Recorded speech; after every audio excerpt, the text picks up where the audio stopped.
Hi there, and welcome to the fifth video in the Patient Better program, where we will learn how to best utilize our website. Now that we have learned how to form our first at-home care team, our next step is to educate ourselves about our website. So that way, if there were any immediate questions or concerns among you or your care team, you will know where to find your answers. After completing this lesson, you will have the necessary tools and tips to easily navigate throughout the Patient Better program and have the ability to help another in need for learning health management governance. And your takeaways will be to know how to access the glossary, to know how to access the templates, and to know how to work the dashboard. Patient Better organized a hierarchy for easy findability. Simply move your cursor over to the top menu and hover over the word Explore. There, a drop-down menu will appear.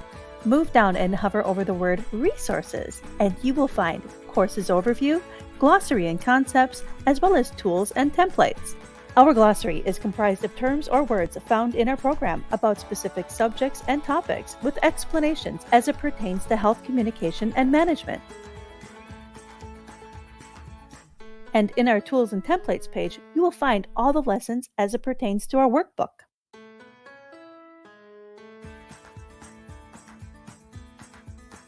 Your dashboard is your tool to navigate throughout the Patient Better Academy. On the left-hand side, you'll see the vertical menu. You can navigate through the courses, gradebook, certificates, and templates, or create a personalized profile if you would like. To access the curriculum, simply click My Courses and it'll bring you to this page. Click on the Curriculum tab and it'll bring you to this page, the course curriculums. Once you have completed watching the videos and completed the quizzes, simply click the certificate to finish the course and you're done. And that concludes our last introduction video. Now you're all set to start learning how to communicate and manage healthcare more efficiently and effectively. So let's get started.